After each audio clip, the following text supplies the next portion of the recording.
yéen ñi jàngale waa leen góor jërë ngeen jëf yéen ñiy saytu liggéey bi ak kum ci mën a doon rek ñi ngi lay sant la gërëm ndokk bi nga xamee ne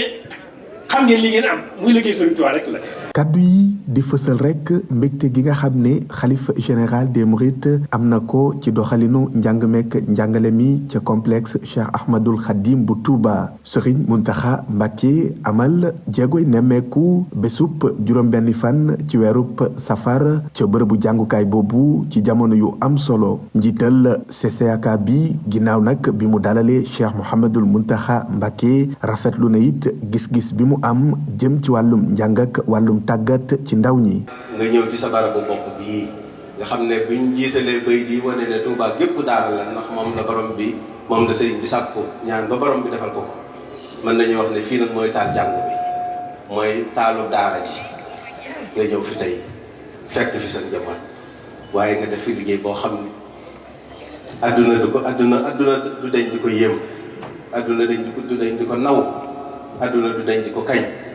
Cheikh Mouhamadul Mountakha Mbacké rafetlu it tolluwaayub projet université bi nu mel waaye rek jël lépp nag delloo ko njukkal la Serigne Touba Xaadimu Rasuul. tawfeex jiinu tawfeex sëriñ bi jiinu suñu borom gàttandoo du loo xam ne manees na ko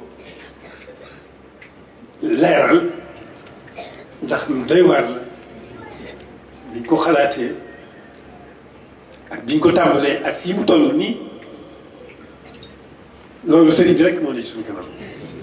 moo nu jiitu it ci suñu lépp moo nu ci suñu kanam moo nu jiitu ci suñu yitte moo nu ci wax ma te sam nag. ci ay kàddoom Cheikh Mouhamadul Mountakha Mbacké fàttali na solo si tax nag projet bu yaatu bi jëm ci wàllum njàng ak njàngale fësal na it jubluwaay bi li ci jiitu bokk na ci njàngale mu mucc ayib. li nu mën a xamee moom moo di lawoon ca Madinatul Munawwara lawoon foofa. li nu bëgg ci diir bu gàtt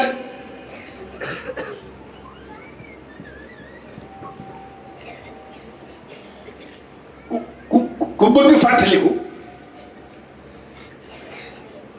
xelam dana def ci ñëw fii.